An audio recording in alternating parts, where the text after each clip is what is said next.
Goodbye to romance and goodbye to friends. That's pretty close, isn't it? All right.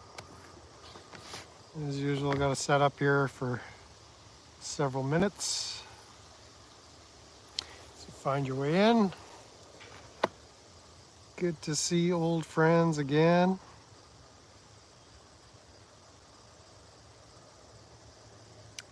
That sun is coming in hot today. Woo!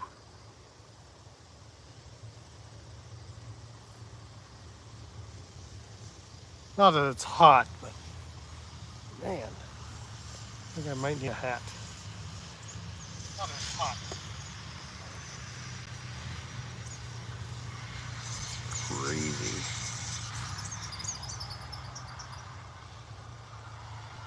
Got somewhat of a signal. Oh yeah.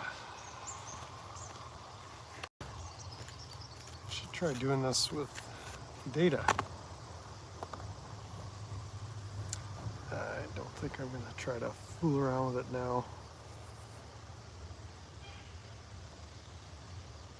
Let's go live.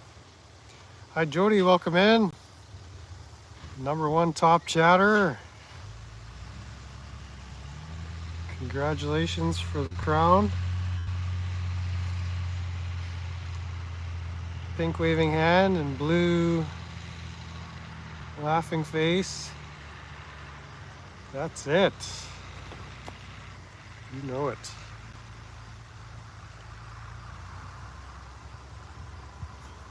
Take the phone off. Let's try this.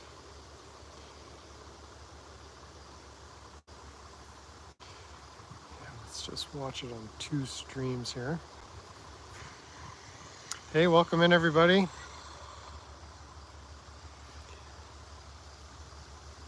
Hey Dad. And welcome in lurkers. Feel free to comment, join in the chat. Monday, long weekend here in Canada. Do you guys have a long weekend in the States? Is it this weekend or next weekend? Anyways, it's our August long weekend, just because. I didn't even find out about it until like Friday. Long weekends don't mean anything when you don't have a job, so. Jody with a Y.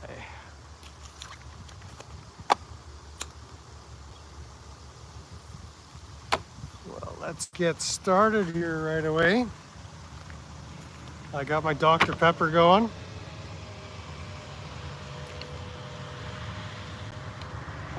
I got my tweaker coffee ready.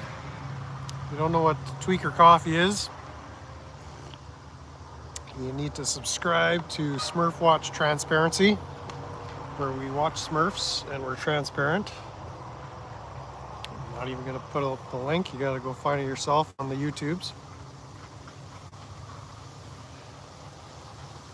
And I got some water, and I got a steak marinating in the house, so I got to start up a little cooking fire here. Just give me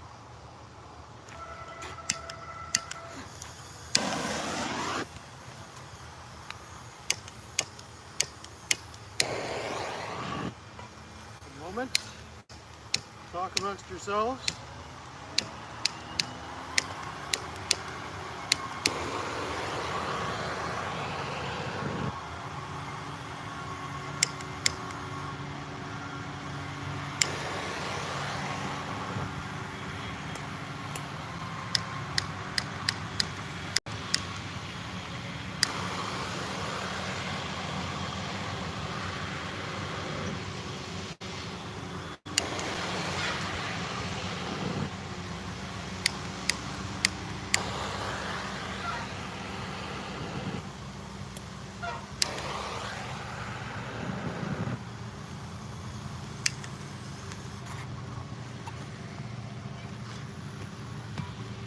We'll worry about the fire later. And as you can see, the farmers are hard at work. So the guy just finished raking the alfalfa field behind me. Cut it yesterday. And so now we got some farm machinery. Farmers hard at work. There they go. So maybe some rumble of equipment going on behind us, but that's not going to stop us.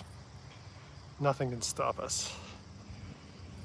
And nothing can stop rock and roll. Nothing can stop Ozzy Osbourne.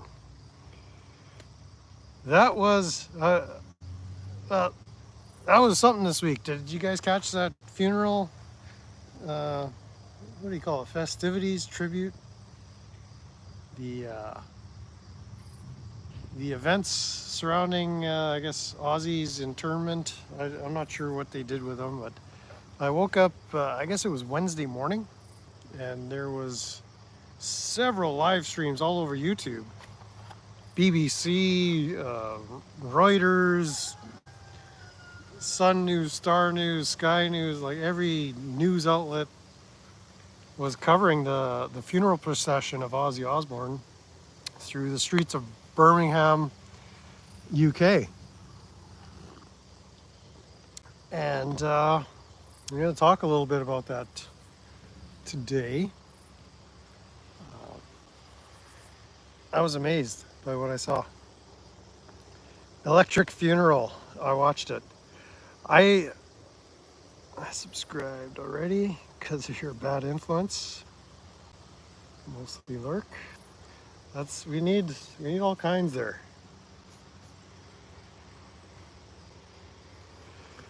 Everyone welcome, especially tweakers.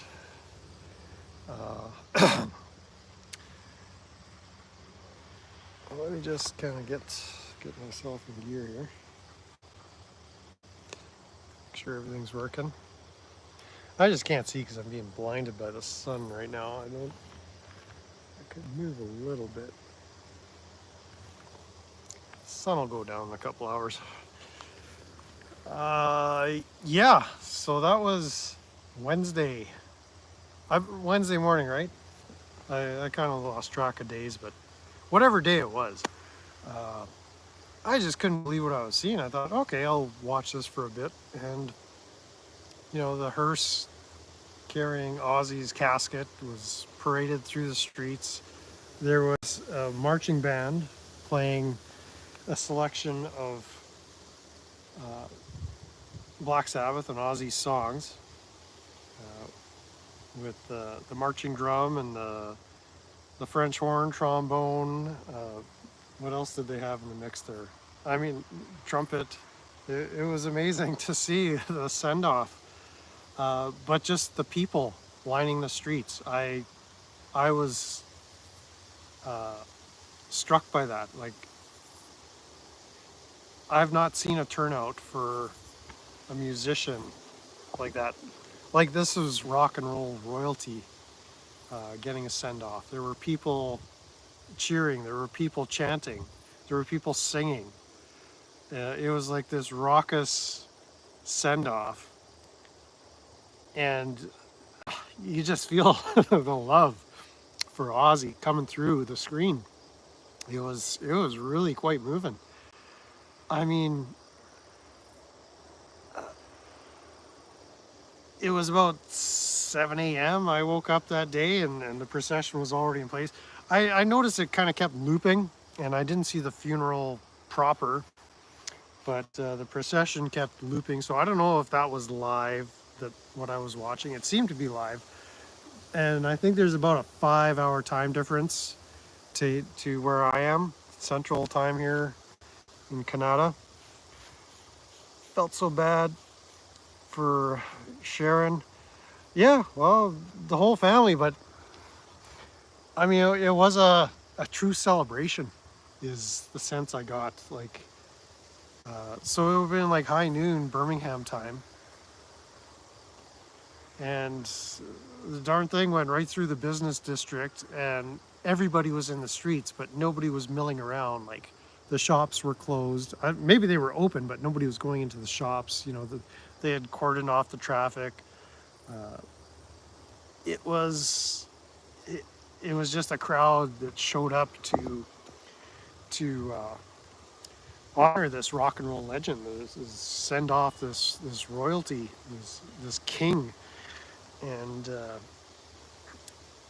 like you don't see that. Like you guys helped me. Like I wasn't really paying attention when Michael Jackson died. I know he was a big guy, but like, did Elvis have this kind of response to his passing? Maybe. I mean, that was before my time. Jim Morrison, I know people have paid tribute just as a cult following somewhat. Uh, like I'm just trying to think, if I'm not forecasting anybody's death, but the statistic that we can't avoid is 100% of people die. So like, would Elton John, Sir Elton John, or Sir Paul McCartney, or uh, Mick Jagger, like, would they get this kind of response? Like, Ozzy just came across as a friend to all. And it's like all his friends showed up. It was great.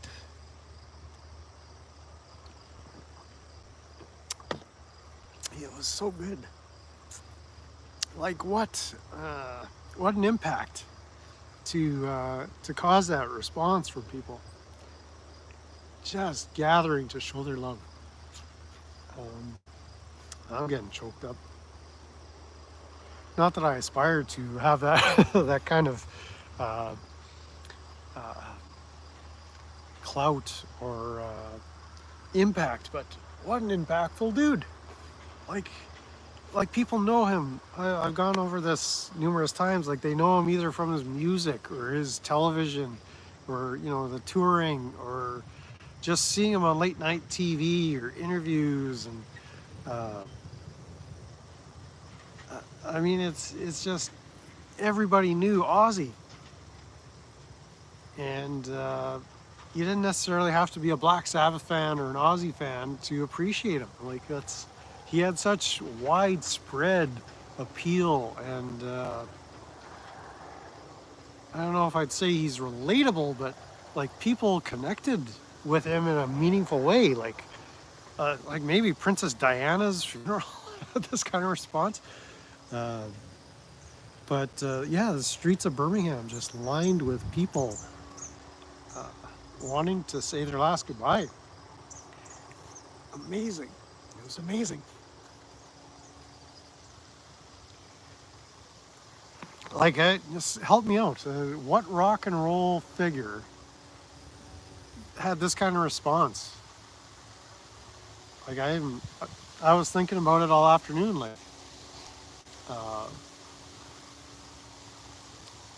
Like, what name out there could get that kind of response, or has got that kind of response? John Lennon.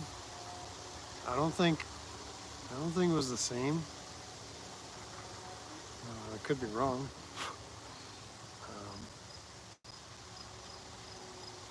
And he went out on top. Like, I don't want to beat a dead horse. I've gone over all this, but that was like the major impactful event of my week, and I wanted to get on and talk about it. And this little side story: I was away at the lake. I left Friday. I think the picture's on this phone, so I can't even show you.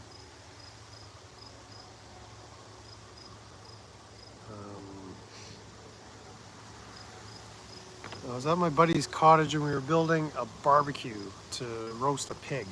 So I had this old tank here that I was going to turn into a barbecue pit.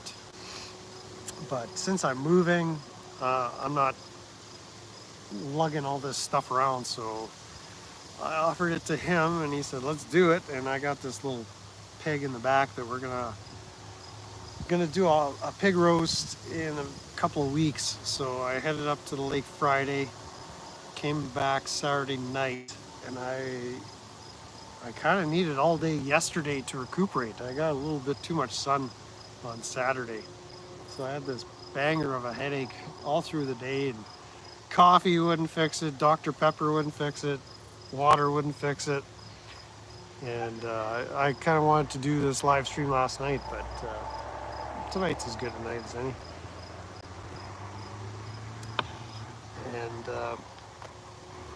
yeah, that was kind of the thing this week that was uh, itching in my brain to come talk about it. By all means, chime in with your thoughts on that.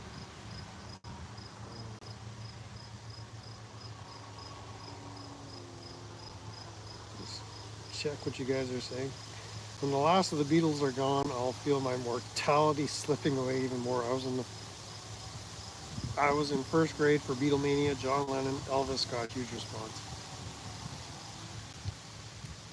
Um, yeah, like you would expect large responses, but just what I saw at Ozzy's was like this tribute, like yeah, saying goodbye to a friend. Like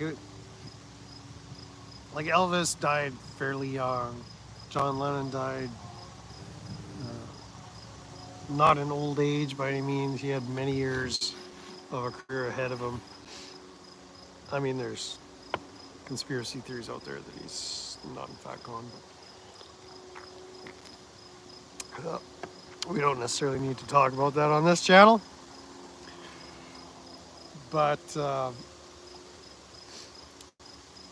But just seeing the warmth and the love, I mean, that was something else. If I didn't see it with my own eyes, and so yeah, I was that just I don't want to say it made my week. I'm sad that Ozzy's gone. Like yeah, I feel I lost a friend. Goodbye to friends. Uh, we don't want to have to say goodbye, but all things considered, like what a great way to go. Like totally on top, just fresh off the heels of a successful farewell concert to all the Black Sabbath fans and Ozzy fans. I mean, whether the timing, I mean, this is what kind of bugged me about the whole Ozzy dying. And this is kind of a side issue, but just all the weird stuff on YouTube surrounding his death. And I haven't been able to watch all the tributes. There's the responses from Tony Iommi and Geezer Butler and Bob Daisley and others, and like the list just goes on and on and on. And the music channels that cover music, they went. Everybody put in their tributes, including this channel. But there's so much silliness out there.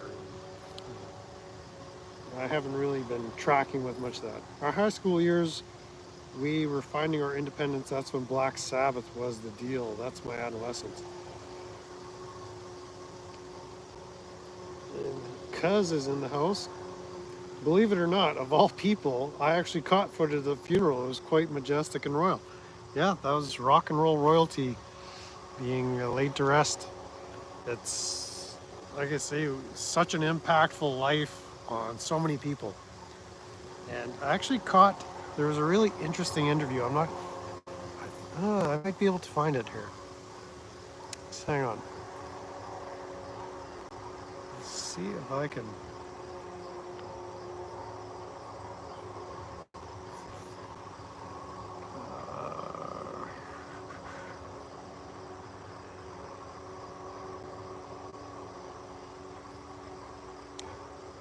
Let's give this a try.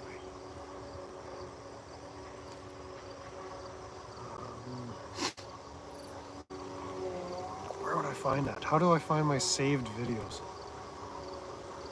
Anybody?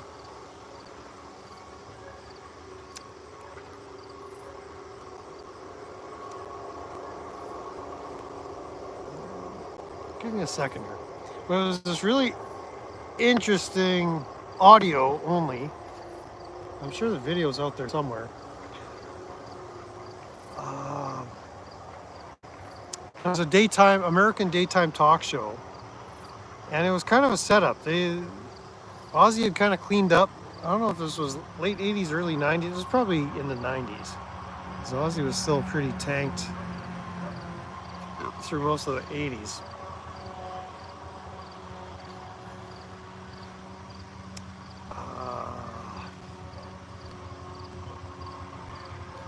Sorry, my internet is slow here. But it was kind of a setup. I don't know if you remember back in the day, there were, you know, the Satanic Panic, and people were slamming all these heavy metal acts for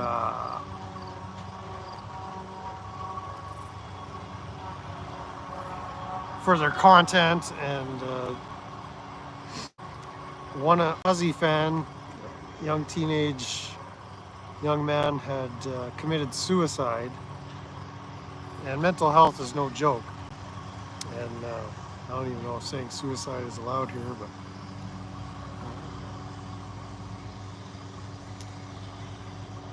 oh my goodness, it's gonna take forever. Oh, here we go. I'm gonna post a link for you guys to check this out.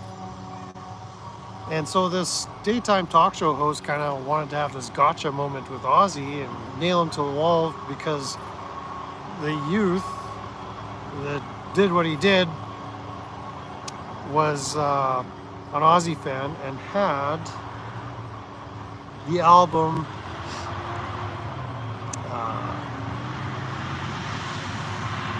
I don't even know which album this was on. Diary of a Madman, Suicide Solution. I call myself an Ozzy fan.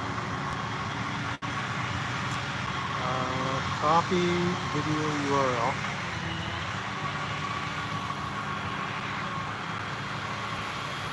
But Ozzy had the most thoughtful response to all this guy's challenges and questions, and this talk show host ended up losing his job and essentially his career, because Ozzy just took him to task for his biased view.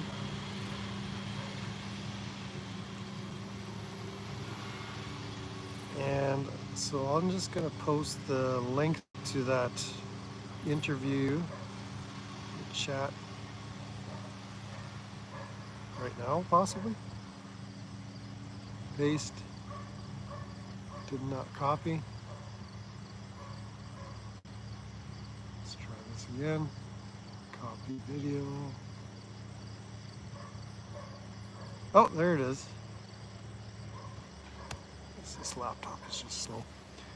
But check this out. Like it was Ozzy being lucid, well-spoken, thoughtful. It showed that he thought about these matters. He wasn't gonna just sit there and take the abuse, sitting down.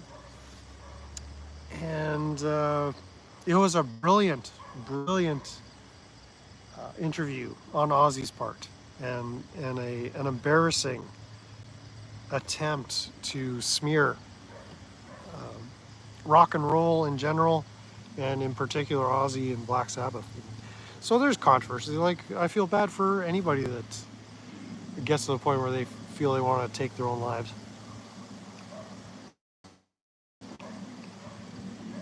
But I'm not a moral relativist, but relatively speaking, there's it's difficult to pin the blame on music content that's descriptive. It's not prescriptive. Ozzy's not writing a song like Suicide Solution to tell people to go off themselves. It's a warning against alcohol. He's describing the demons he's fought. The content of Black Sabbath is not glorifying Satan or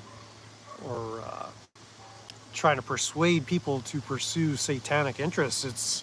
It's a warning. It's shining a light on the darkness, and I think that's what a lot of people miss. Anyway, I do have a steak marinating inside, and I want to get this fire going. Talk amongst yourselves for a second.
Well, we'll see if that catches.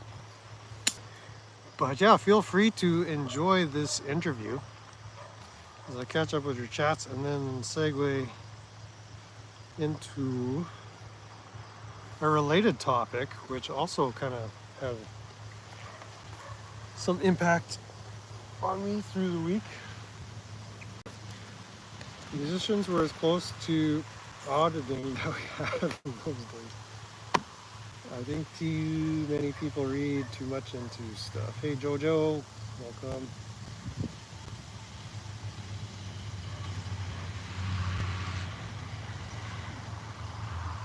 Just enjoy it for what it is without overthinking. Overthinking is the new pandemic. You're absolutely right. Mental health is no friggin' joke. You know it. I know depression is horrible. My uncle shot himself. Sorry to hear that, Jody. They released a man from prison after Bob Dylan sang Hurricane due to public outcry. Okay. I'm not familiar with the Bob Dylan tune or that incident, but my cooking fire is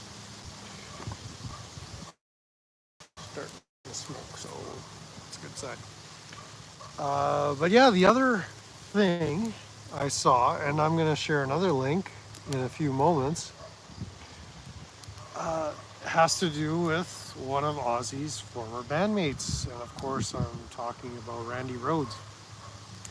For years, it seems, I would scour YouTube for content on Randy Rhoads. One of my favorite guitarists. I'm not even calling him the #1 rock and roll guitarist, but one of my favorites. There's kind of a short list I have. Ace Frehley would be one of my faves of all time. Randy Rhoads, like I don't have a #1 personally, I don't think. There's many guitarists I appreciate just for their raw talent, but for the songwriting and the riffs that they've created, just the memorable. Oh dang, this laptop's gonna die. Okay, well, I better put this link in here now.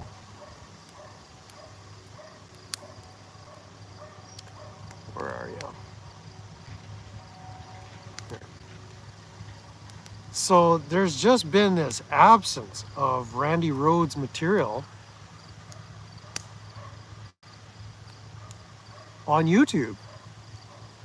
And it's, the legend was, that I understood, is that the estate or his family or whoever held the copy, it was all copyright, as it always is. But it's like there was this controversy involving the copyright.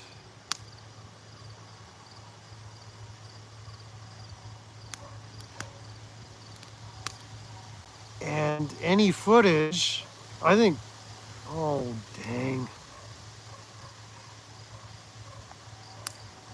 Totally not what I wanted. Okay, let's see if it comes up or if I lost it.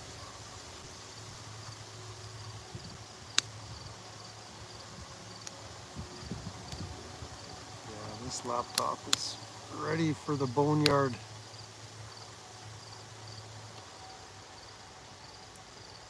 I did replace it already, but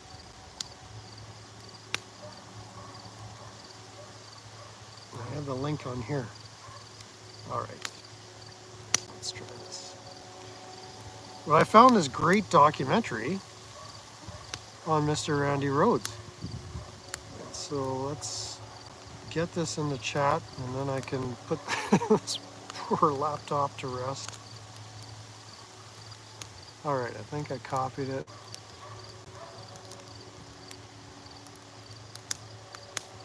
Thing just doesn't want to do anything.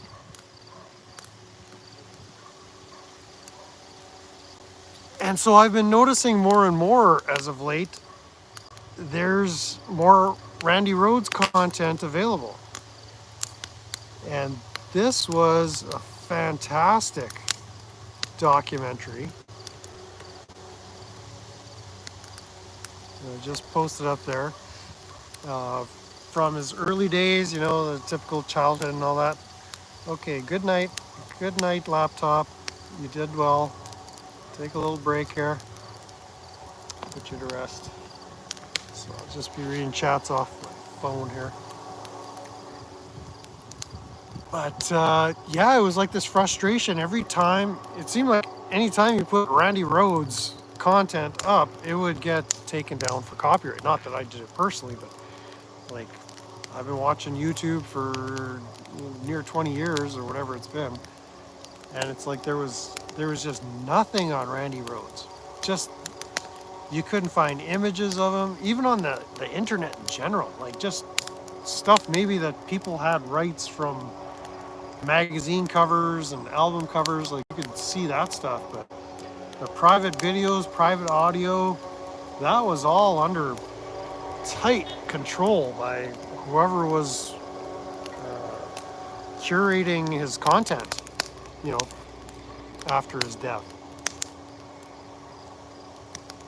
But I've been noticing in the last several months, there's more and more trickling out, and there was this fantastic documentary.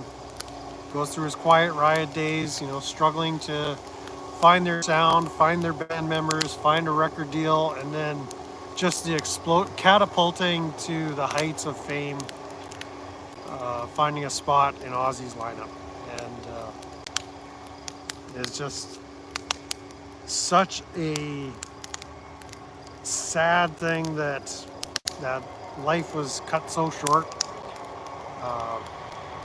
Excuse me 1 second here.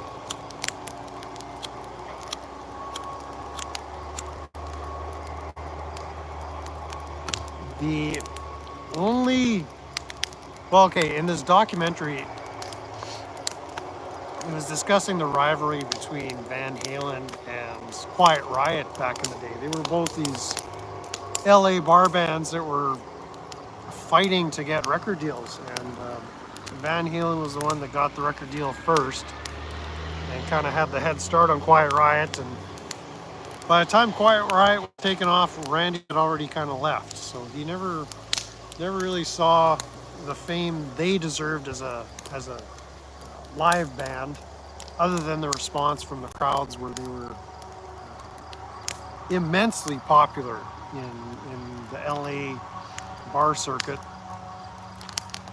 But in this documentary, there's little clips of, say, Eddie Van Halen saying, you know, everything Randy ever did, he learned from me, and that kind of thing. And right now, I'm not going to talk about ego in a clinical, technical manner, like through psychology, but I don't think Randy's ego and Eddie Van Halen's ego would have benefited each other. Like Randy was this mild guy, like so humble. If you get a chance to hear interviews, like he was kind of quiet. Like he was primed for fame. Like that wasn't a problem, but he took time to teach bands they were touring with, you know, how to get the right tone out of their equipment and their guitars, how to play the riffs. Like he was the consummate music teacher, instructor. Like he had time for people. People that have spoken about Randy on YouTube, or, you know, in interviews, what a great guy he was, what a nice guy. And you know, not to throw any shade on Eddie Van Halen, everyone loved him as well. He was taken by cancer before his time as well, but there was just kind of a need to be number one in Eddie Van Halen. That it could have been an ugly rivalry, and I wouldn't have wanted to really have witnessed that. Like it could have gotten nasty. Whether you want to call it jealousy or just the need to be the number one rock and roll guitarist. And as great as Eddie Van Halen was, I wouldn't ever put him on a list of number one guitarists. I mean, talent-wise, there's any number of fabulous guitarists out there doing all kinds of great stuff. And Eddie Van Halen did rock and roll a good service with the songwriting and the lineup they put together with Van Halen. It was all really quite wonderful, but that ego, there's just something off about that, or that turns me off. And really, when it came to popular rock and roll music, I think Eddie and Randy would have kind of been going at it head to head to claim the title of rock guitar god. And I think Randy's catalog of music speaks for itself. I mean, I caught another video yesterday, or a couple of videos, of private guitar lessons, the audio. Randy Rhoads with some students, and he's back in 1978. He was coming up with the riffs that turned into Over the Mountain, which was became an Ozzy track. As soon as the stream ends, the comments disappeared. I won't able to see what material. I'm trying to figure out that setting. The live chat is set to replay. So thanks for pointing that out, Dad. I'm gonna see what I can do.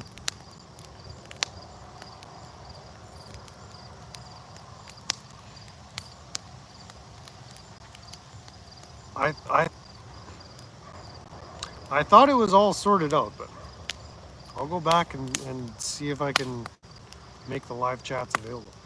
I mean, what you could do is just click on that link and it'll open in a new tab, and you just go watch it later or copy it or whatever. Heck, my area is still under fire ban. I'm coming over with my steaks. Leave space on your fire for me to throw them on. Bon appetit. Well, I don't know if there's fire bans or not here, so whatever. Repost the tags after the stream. Yeah, I can put them in the comments too.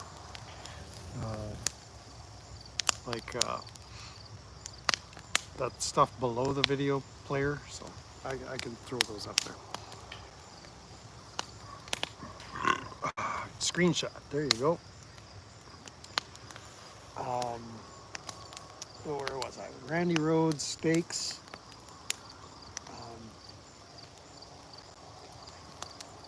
So yeah, it's just been a joy to start seeing more Randy Rhoads content on YouTube. So thank you to the people curating that content, that they're making it available.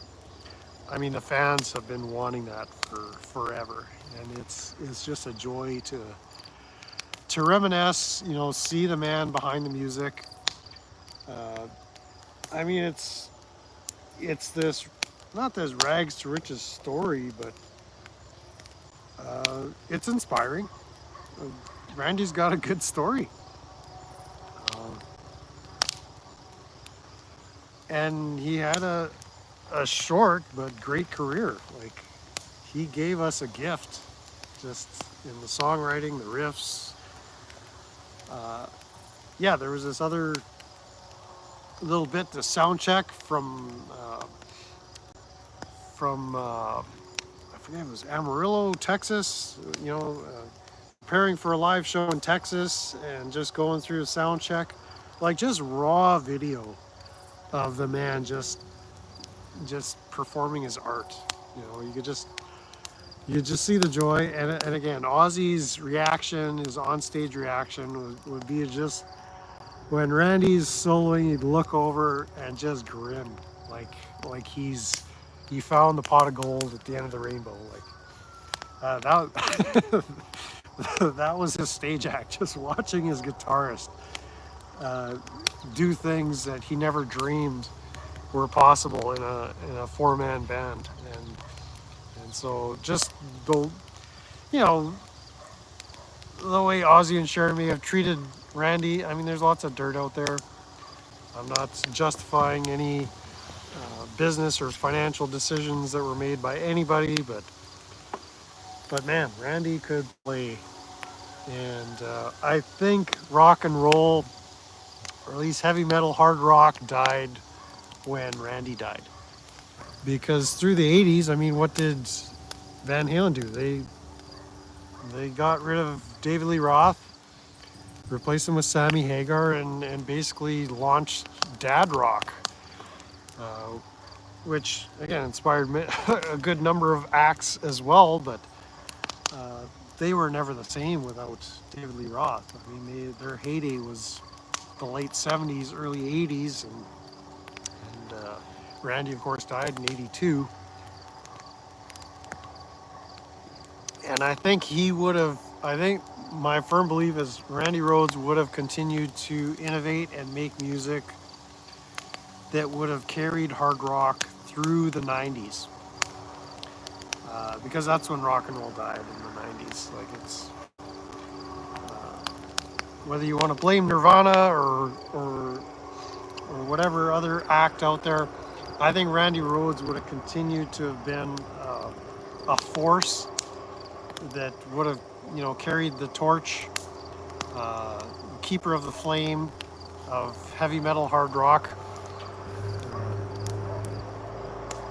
and just trying to think. I don't think I ever seen Van Halen live. Diamond Dave. David Lee Roth still giving her to this day, with new life, new vigor. I mean, he looks like he's been through a ringer.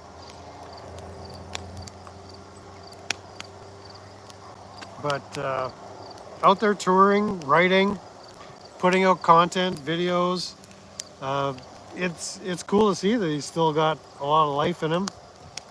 Uh, I mean, not going into a Van Halen retrospective, but I'm only going. I don't know the first-hand knowledge of any of this, but some of the stuff they did to Michael Anthony, the bass player in Van Halen, just terrible, terrible. They just hosed that guy.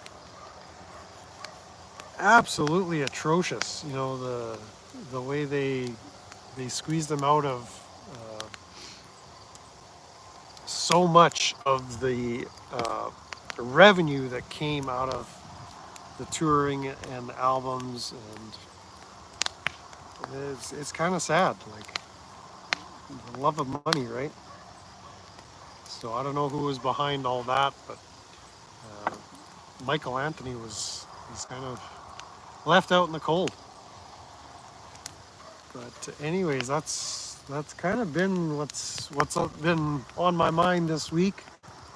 Just the response to Ozzy, and thankfully being able to enjoy much more of the private catalog that was the Randy Rhoads experience. It's great to see this stuff, as a fan for,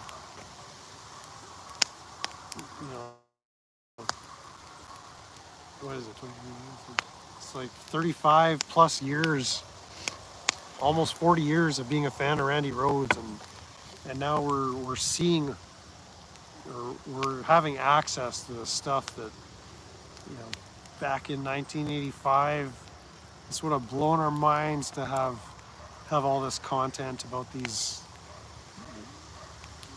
rock royalty. And again, Randy was to me like a king, an absolute king.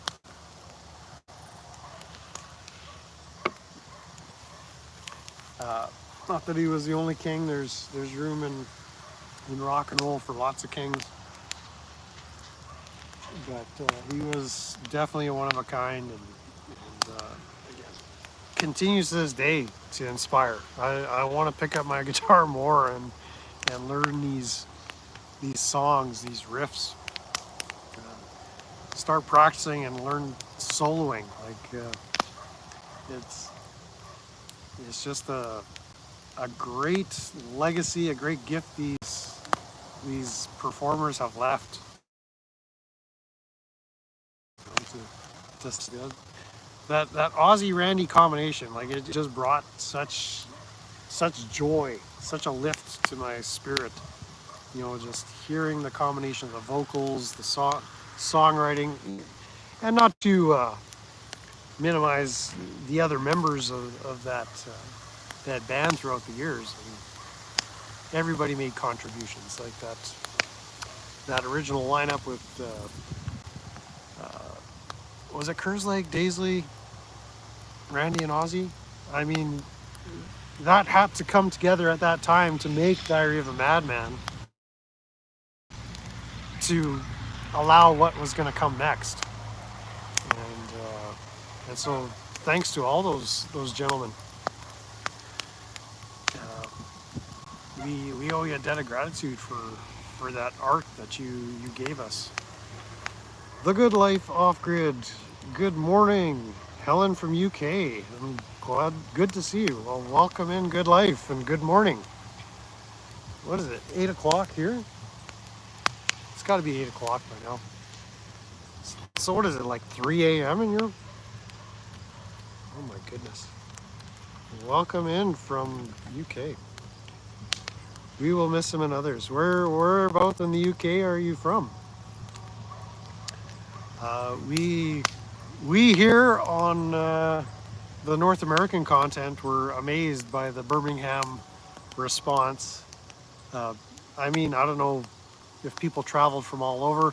I was just watching the Raw funeral procession, no commentary. I mean, other outlets there were people holding microphones saying what they thought about the whole events of that day, Ozzy's funeral. But I was just enthralled by the response of the friends and fans that showed up. So I imagine people came from all over. But just seeing the entire business district just shut down for a very important event, and that was crazy.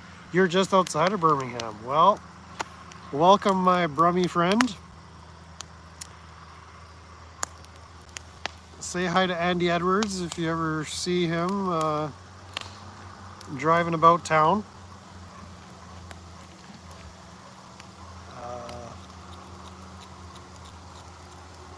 Yeah, that's gonna be a memory. Just seeing that response. So heartwarming, so fitting, a send off for someone that was loved by so many. Just so cool, so darn cool. And yeah, glad to see people from UK tuning in. From London originally, moved out many years ago, countryside. Let me guess, off grid? No. I'm in the countryside as well, not off grid. I've got everything here, but just sold the place. Yeah, let's give you guys the update. The offer that we took, or the offer we accepted, they've got their bank financing. It's all more or less just a matter of signing the papers. We're in the first week of August. The offer had said September 15th possession for the buyers. They have now requested September 1st, which I think is doable. And they actually want to come visit this week because they essentially bought the place sight unseen.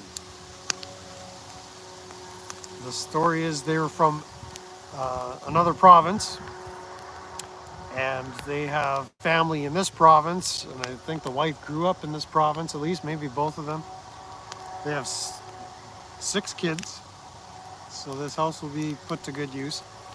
But during the week of our showings, they were still out of province. And so they sent family members to come check out the house on their behalf. And those family members liked what they saw, so that they were able to put a sight unseen offer in, which we accepted. And now I guess they want to see what they actually bought. So I got to make myself available. I'm actually excited to show them around. I want to negotiate a deal where they take as much stuff as I got here, so I don't have to move all this junk. Some of it's good for farming, some of it's just basic equipment. I mean, there's this tractor sitting behind me. You can see that red beast. I gotta fix that unless they want to take it off my hands, and I'll see if I have time to get it fixed before September 1st. But they might be interested in the tractor. They want to keep the chickens. I don't know. There's no chickens running around. The kittens are all hiding as well. Even the dog is laying low. Nobody's photobombing this live stream today. Lovely to see the crowds of people. Everyone was so friendly. 6 kids, children. How lovely. Yeah, so this is a big 4-bedroom house, over 2,000 square feet. There's some buildings we've been using for raising animals over the years. It's 5 acres. Yeah, not off grid. It would be rather impractical to try to run this as an off-grid property. It would. Back in the day, I had a dream of owning an off-grid property, but I don't know. Maybe I'm spoiled or just getting too old. I'm not too interested in. It just sounds like a lot of work to start up an off-grid thing from scratch. I know how much work this place is. So I don't even know where I'm going next. I know what I'm doing next. Thank you, Tanya. You obviously got the passion. Pick up the guitar and give it your all. Well, as of late, like I said, the last 2 months plus has been a frantic push to get the property ready for sale. That was a lot of work, and I did pretty much most of it myself.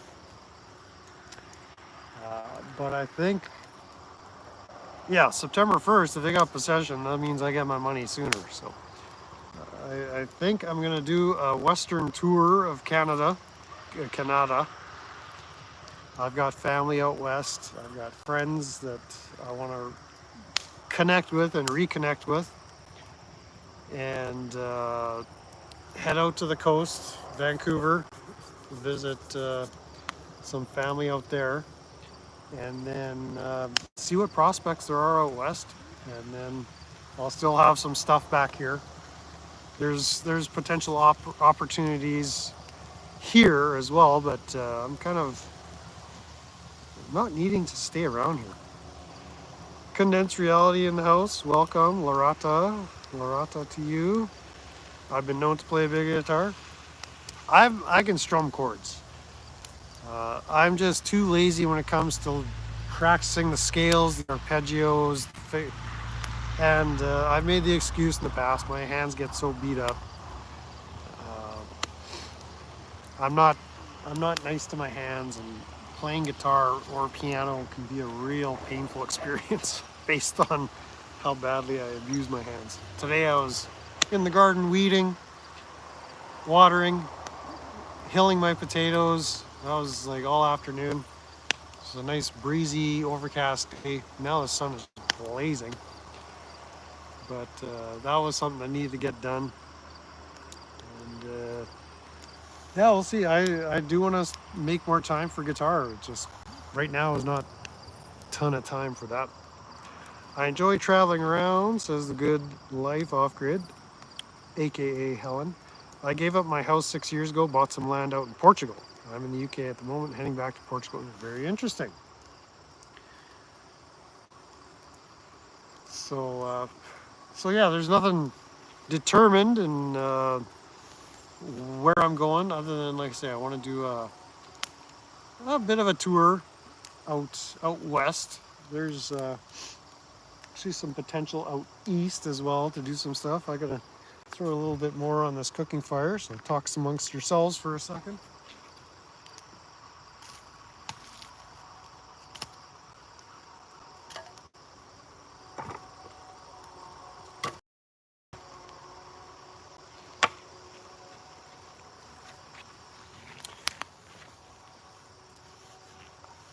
And used to play piano and flute forever ago. Yeah, I grew up on piano, took lessons for years and years and years. Here in Canada, it's called the Royal Conservatoire of Music. and I did not get much value out of that. I learned how to sight read sheet music and learn technique on piano, but really that whole system is designed to produce either teachers or concert pianists, concert musicians, like for chamber orchestras and that kind of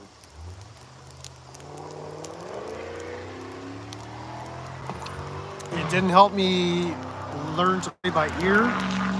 I could play some songs by ear, but when I was a wee lad learning piano, like I couldn't just pick out chords. I could pick out melody lines and play them on the piano, but it wasn't until I was in my 30s and 40s that I could start picking out chords and on the guitar, and then later on the piano as well. And then learn kind of the theory of major minor scale. I had to take a lot of music theory for the Royal Conservatory, and I got up to like level 9 or grade 9. But by then, I started when I was 5 or 6 years old. But by the time I quit those music lessons, I was in high school, and I had no time for musical instruments. I was never in band. I played in a talent show, which Billy Ray Cyrus attended before he made it big. Nice. I played piano when I was younger. My partner played guitar. I played by ear. All good. But now I've got more of a feel for these instruments. Now I've gotten rid of the keyboards because they're just too much room, but I did show off that Squier Telecaster a few weeks ago, and that's a really playable guitar. That's a nice little rig I got. So it's just a matter of making time, and so I actually get more enjoyment playing now. But all that sight reading, reading sheet music, that really didn't help me at all musically. It just turns you into basically a performing automaton. To be able to get the right techniques for the performance of that particular piece. And that's what you were graded on, how well you could play a particular piece, not how capable you were musically. So a lot of my musical advancement came by being self-taught and YouTube and the internet, guitartabs.com or whatever, you could, I cheat. Everybody's got to cheat, you can't figure out the chords, but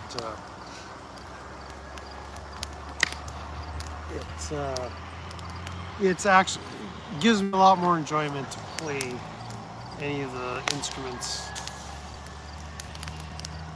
now than when I was a child. Back then it was just bloody torture sitting at that piano hour after hour. It was kind of mandatory, half-hour practice per day, and then lessons every week, and it was worse than school. I hated school. I was not cut out for school, even though I did well in school. Just the whole education system was too restricting for me.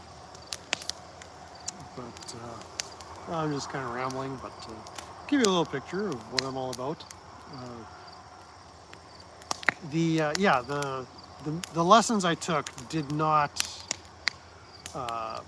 help with any creativity, musical creativity, and that's I think got to be part of the formula of what you're doing.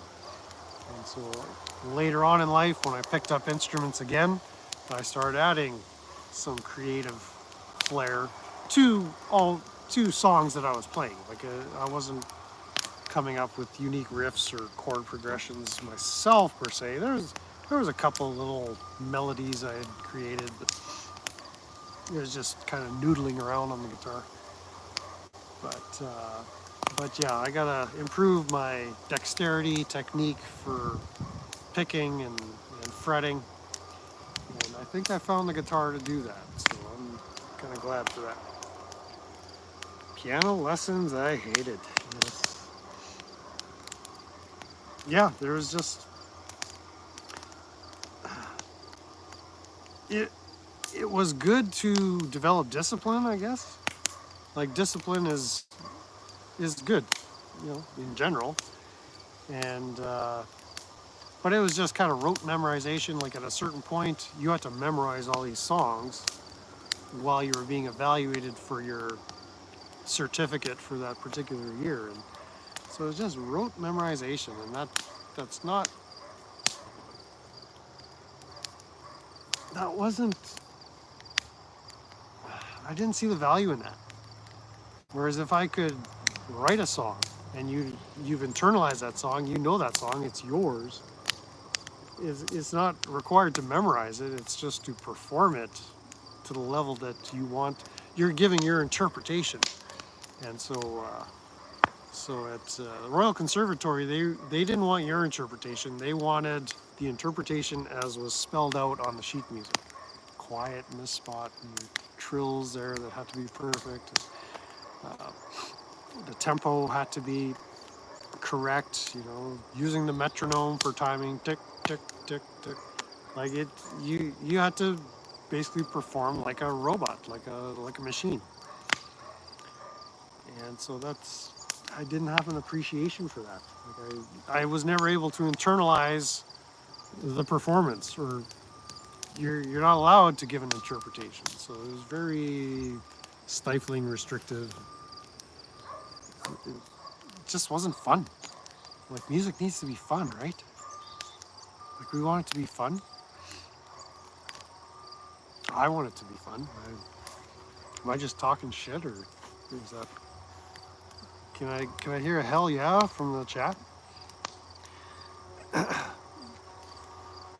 Dang it! I don't think it matters about the top chat. I played ear, hard to read notes. But in any case, that's what I want to talk about. Ozzy, Randy, selling the house, getting geared up for some new stuff, getting to meet the new owners. They're still buyers at this point. Signing papers probably this week. Selling stuff, liquidating the estate. Maybe a little bit of gardening, a little bit of pig roasting. Heel yeah. Dad gives me a heel yeah. Pretty sure he meant hell yeah.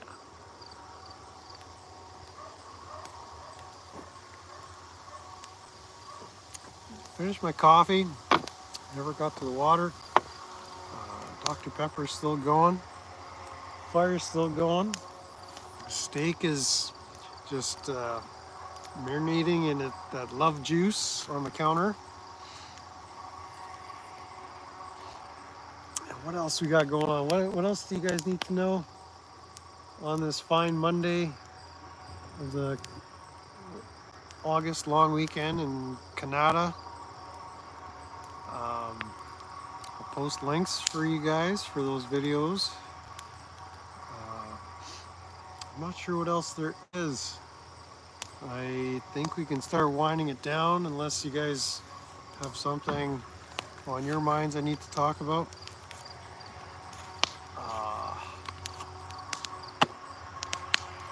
Oh yeah, well, just throwing this out there. I've kind of been thinking about YouTube in general, and it's like I'm doing this kind of as a hobby, and sometimes there's not enough time for this hobby. But just thinking, down the line, is there a way to make this like a career or a business? Monetization. And it's sort of like for that to take place, like I want to offer people value. So to me, it's like you guys are providing value to me. Like if there's some value you're getting out of this, by all means, please let me know what that is, and maybe I can launch off that perceived value that you have. But it's like I don't want to monetize this because I don't see what I'm doing as providing value. I'm just here talking. This is this is enjoyable to me. If I turn this into a business, that almost makes me feel like I'm obliged to provide value, that I gotta perform. Oh, what's this? Dog needs to come say hi. Okay, that was, he just ran up and then ran away.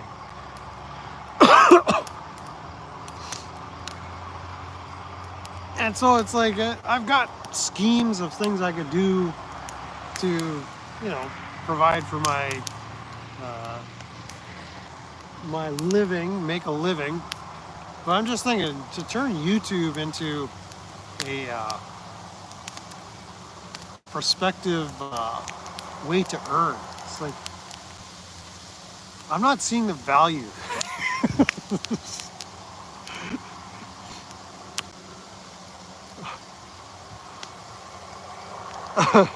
Tanya chimes in. I remember the organ. Got next to nothing out of it. Boy, did our parents waste a lot of money. God-forsaken less. I don't know if it was if I'd call it a waste of money, because like I said, there was discipline and there was access to the instruments. See, I picked up. My dad had a guitar, and I was noodling around on his guitar, uh, and I really should have taken guitar lessons, but I didn't know where to look to take the kind of to play guitar in the style that I wanted to learn. And so I just stuck with piano lessons. So guitar lessons would have been great. The other thing I wish I would have learned at some point, even self-taught, is drums. Just for the value of learning rhythm and those time signatures and how the drums provide the foundation for all the other instruments. Like just how the drums fit. We need more lives more often. Great way to wind down. Yeah, like I say, I don't want to just come out here and do incoherent babble, time after time. So I hear you, Jody. Like I want to do more of this, but I want to come and have something to say. Like there's content creators out there with the so-called non-tent, and it's like people tune in, but it's like, what value are you getting, or what value are you offering to the people watching? And it's like I don't want to be one of those guys that just do a live for the sake of live. Like I want to connect with you guys, but I like whatever. If I have nothing to say, like what are we going to talk about in a live? So I said I'm kind of mirroring what I see on YouTube, and I'm kind of a YouTube critic, YouTube commentator. I'm giving you things that are impacting me, and like I'm not a full-time YouTube watcher. I watch a lot of YouTube. Some of it's just for information, or some of my regular content providers that I watch, Smurf Watch, Clash with Val. You're real and relatable. That's valuable. Yeah, but like I can get up here and have nothing to say, and there's value, and then there's marketability. I guess is what I'm getting at. So to be able to be marketable, and I'm not asking you guys for money at this point, but it's like in my mind, like I don't want to just get and not give. Like I want it to be a win-win for everybody. So it's like what real and relatable. Like that's something. Live music is always a great topic. Yeah, I mean, I don't know if you've been checking out some of the music review channels, but the YouTube, I guess it's the YouTube bots, are flagging so much content for copyright. So, a couple of months ago, I did that AC/DC live stream, and then a Black Sabbath live stream. Ozzy versus Dio, and AC/DC versus I can't even remember who is it. Free? Uh, and like that's just a hassle dealing with all that. If I want to leave these videos public, if I want to leave them up, if I just mark them all private afterwards, no big deal. If you miss the live stream, you miss it. Uh, but I want this stuff to stay up there, just kind of as a chronicle of my journey. So I don't want to mark all these videos private necessarily. Uh, but it's just kind of trying to rack my brain is like, if I've determined to provide value for you guys, or for the YouTube universe in general, or the internet, or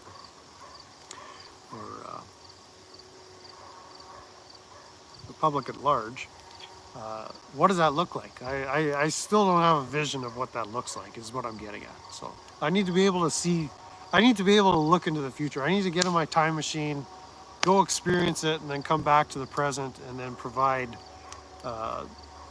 that future reality in the present. So definitely enjoyed playing drums. Didn't know you played drums. My parents definitely not so much. Needless to say, that was short-lived. Okay, I didn't even realize you were doing that. Cool. If you're taking a Western trip, take us along. And yeah, I can do that. I can do that.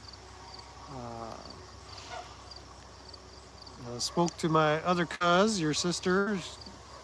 There's something going on out west with them as well. But yeah, I could do a road life trip, chronicle that. Just, what do they call it? Tourism? YouTube tourism, tour? I don't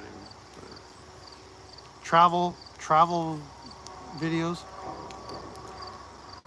Be a travel channel from here on in. And suggestions. I got people to watch in the States. If you get too relevant, okay, this should be a good comment. I like the way you started that. If you get too relevant, I don't ever want to be too relevant. They shut you up. You have to be making a show about nothing, like Seinfeld. Yeah, like I didn't want to rip off Seinfeld, but this is the stream about nothing. You do well talking about things you're passionate about. Can't go wrong discussing music.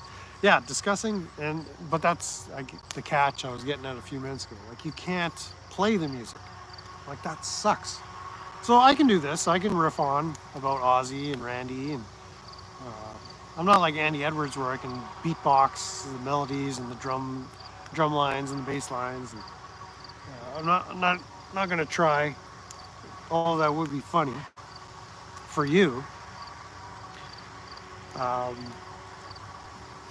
But yeah, it's sort of, I have to come across the material that I'm passionate about before I hit play on the live stream. Lorata, Jamie's in the house. You can say that again, brother. Lorata owns this live stream. Lorata owns this channel. Lorata owns everything. You heard? Good to see you, brother. Jamie is, maybe we could do a collab and do the mariachi music. The mariachi music review stream. Yep. The Lorata Corporation is here. They use fair use to stifle the music, but they're not stifling your love of music.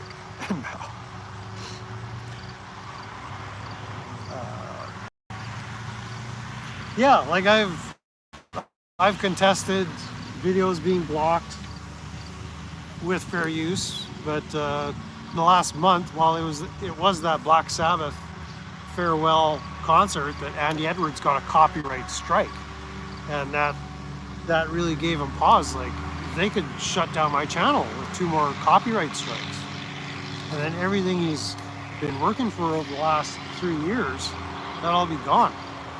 You know, 3 years of, if you're not subscribed to Andy Edwards, like, go check it out. Like, he's got lots of stuff. A lot of it is on the prog side, especially his earlier stuff. And I would consider myself prog adjacent, not necessarily a prog fan. There's prog I like. Did the mariachi on DirectD, aka Direct Dookie channel call in. Only lasted for 2 seconds and hung up. I don't know, DirectD, he really needs to grow an appreciation for other people's musical tastes, because he has no content other than making tweaker coffee, I guess. I don't know. We'll see.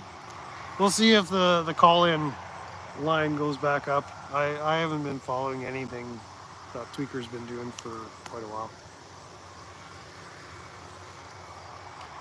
He hasn't been making a lot of noise, so there's nothing to respond to. What were we just talking about? Yeah, being prog adjacent, Andy Edwards. Like, I'm not scared of losing this channel, per se. Because I could always just rebrand and surface with another channel at this point. Like, I've only been doing this for 6-7 months. 8 months? 7 months? Whatever. Started early in this year. So there's a body of content to go back and look at. You can see the rough beginnings of what I was doing with the standalone videos. I like the live streaming. With a standalone video, you get more views, but it's not about the views per se. But if I were marketing this channel as to monetize, yeah, I'd definitely want the view counts up. Shorts, I've done some shorts. I actually did a short with some kittens in the past week. Kitten videos are always popular. That one got 1,000 views. And but I don't want to be making shorts necessarily as my content. I mean, I don't want this to be a TikTok channel necessarily. But I like the live stream format, the interaction with the people watching. You know, this is a fun little crowd we assemble here. And yeah, that remark about being relevant, like, yeah, that would be horrific to me if somebody started categorizing me as relevant. I want to be uniquely obtuse and off the cup, kind of free thought association, just improvisational, love the lives. Yeah, it's like, now that my equipment is capable of doing live streams and I've got a decent data plan, so even if I'm not here, I can do lives wherever I've got the appropriate signal. That kind of opens up possibilities. So I'm running this off my home Wi-Fi, which is satellite. And has there been any interruptions this evening? Everything seems to be going fairly smoothly. I haven't noticed any buffering on the stream I'm watching on this phone. But yeah, the Wi-Fi is generally unreliable here. But the capacity, the capability to do lives, this is my preferred way to put my creative thoughts out there, or my opinions, or my little YouTube thing that I'm doing, whatever this is, this show about nothing. So I think lives are the way to go. Like I haven't had the inspiration to do a standalone video and just put it out there. And so everything 5x5. All right.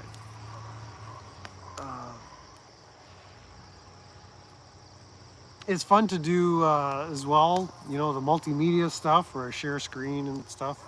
I'm just shooting this again off the iPhone camera. Hopefully the quality is nice. I think I picked 4K settings for video now, so this should be coming in even better than the last live stream. Having to learn the new technology every time you get a new piece of it, kind of annoying, but work in progress. So yeah, like I say, I feel obliged to provide value, whatever that may be. Like you guys are deriving some value, but I'm also deriving value from just getting out here and enjoying this hobby and getting instant feedback. I think that's a really neat thing. We never conceived of this growing up.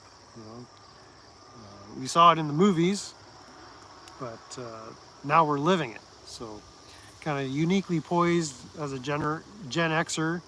We've lived through the before times, you know, pre cell phone and pre internet, through the internet age, the .coms, the housing crashes, the stock market crashes, all that, and kind of feel ready to take on the world now that you know, I got my iPhone and a data plan that let's go conquer the world, right?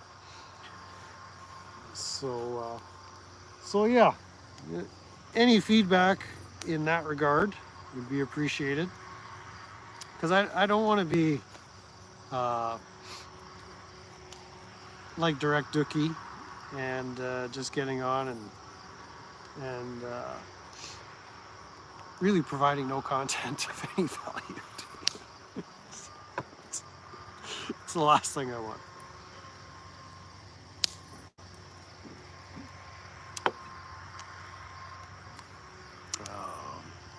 Can't see your comment. So what else we got to talk about? The farmer's still just giving her. We're probably almost done. What did that comment say? This is something. This is fun. Oh, yeah. Well, like I want this to be a fun time, not just I'm going live. I feel like you guys owe me to tune in. It's like, no. And I don't want to feel the need to just put out content that is of no value to anybody. That would be below relevant. So the relevance to me, excuse me, Dr. Pepper coming up. The relevance to me is this is of some value. We just have to define what that is, and we'll go forward from there. So having said that, thank you all for coming in. Jody wins the YouTube championship, top chatter, #1 crown. So everybody give Jody a high five there. And I think we'll do this again real soon. So pray that I find some compelling YouTube content to comment on. And I'll leave those links in the comments of this video for whoever wants to go back. The Randy Rhoads video, the documentary, and the interview with Ozzy Osbourne. Always look forward to these live. Check on daily. Yeah, I want to be able to do more lives. It's just the schedule that I've been keeping as of late has not been permitting it, and my energy reflects that. If you're going to tackle fixing that tractor, consider doing a how-to with that. sort of relevant. That was when I first started this channel. I branched off, or I put out content on just to answer Tanya's. Good night. Have a great week. Well, we're not quite done yet, so if you're still watching, um, I did this standing on the shoulders of giants, and I took you on a journey of what compelled me to start this channel. And there were several influences. Uh, there was the off-grid homesteader channels, and I spoke about the ones that impacted me back in the day. There was the mechanics and how-to videos, the DIYers, and I did some content on that. And then I did some music content, and then some legal stuff that was compelling to me. Uh, I think there's one other topic, and I wanted to see. I just kind of sent a scattershot to give a retrospective of what inspired me, the content that inspired me to become a creator rather than just a consumer of content. And so there were kind of those four areas: the off-grid life, the mechanic, how-to stuff, because there's a lot of great YouTube mechanics.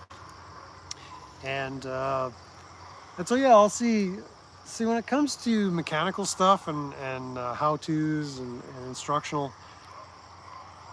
There's a lot of tool throwing and swearing and stuff that's not YouTube friendly, and so I'd have to do a lot of editing. I couldn't just do stuff in one take. And if you noticed, like whatever videos, whatever content I put up there, like there's no edits. It's just me getting up here, and so it would be kind of tedious. Like I can tell you what's wrong with that tractor. It needs, from what I've diagnosed, it needs a connecting rod bearing. So I can get at it from dropping the oil pan. I just haven't had time to do it. So I think I'll go under there this week. Maybe I'll take you on that journey with me if I get that oil pan off and confirm my diagnosis. And then it's a matter of ordering the part and switching it out. And it's got a nasty tick in the engine, and it sounds like a connecting rod bearing. So we'll see if I can do it without too much cussing and tool chucking and grumbling, and it kind of flows. Then we'll do that. But yeah, there's the potential to do some mechanic stuff. I just haven't had a lot of stuff that I've been working on. You know, you can only clean so many carburetors on a small engine before it gets repetitive. So I'll. That's kind of one of the future plans is to do more mechanical work, like in a professional capacity. And if that's the case, I think I'd enjoy. I might make the leap towards actually editing video to make it consumable for a wider audience. But there's a ton of great content out there as far as the people working on equipment and mechanics and just all kinds of great stuff. So go back and look at that Standing on the Shoulder of Giants playlist. That video, the mechanic guys or the car guy, I think it's called the car guys. And there's a little bit of content you can sift through there, where I pay tribute to the guys that inspired me, that this is doable. Like if I wanted to, I could do a full-on mechanic how-to channel. But I'm liking the music commentary content. I'm getting a lot of life out of it. Like it's feeding my soul. So we'll continue on that. You know, pepper in some other stuff, intersperse some other content. But I think coming back to the music content is something I enjoy, and you folks seem to enjoy it. Might have to go down the mariachi rabbit hole, see where that takes us. But until then, keep on YouTubing. Like, share, subscribe, whatever. and I'll let you know when we're gonna convene this meeting of the YouTube uh, show about nothing community again. I enjoy discussing music, so do I. And so yeah, we'll see. Mike number one, haven't seen him this week, but he was always good for suggestions. Dad has given me good suggestions and stuff to take a look at. So I'm always open to looking at new stuff, but as of late, I've just been. It's almost like comfort food, right?